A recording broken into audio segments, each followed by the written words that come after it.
Oi pessoal, vamos falar um pouquinho hoje sobre a denominação Chianti. É a maior denominação de origem para vinhos tintos na Itália. Ela fica na Toscana e toda essa região que vocês estão vendo aqui é capaz de produzir Chianti. Ela é baseada na uva Sangiovese e pode ter eventualmente pequenas parcelas de uvas ditas internacionais como Merlot, Syrah, e também uvas italianas complementares como a Canaiolo, a Colorino. Evidentemente, é bom a gente sempre fazer a diferença entre Chianti e Chianti clássico. Chianti clássico é a região mais central da denominação. Essa região aqui que está em vermelho, ela fica entre Firenze e Siena.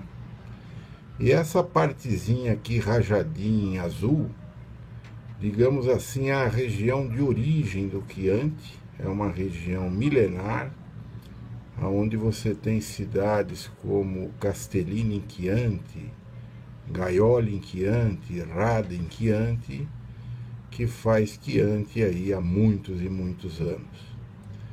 O importante é a gente saber diferenciar o Chianti normal, que é um vinho leve, um vinho de muito boa acidez e baixa tanicidade. Ele se presta mais a pratos leves, pizzas, por exemplo, de um modo geral, entradas, vai muito bem.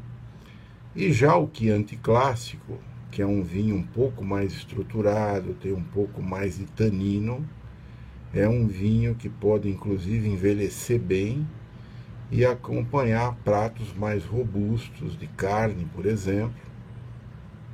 E também a gente diferenciar as outras sub-regiões do Chianti, por exemplo, regiões como Colli Aretini, Colli Fiorentini, Montalbano, o Chianti Rufina, que talvez seja a sub-região que mais se aproxime do Chianti clássico.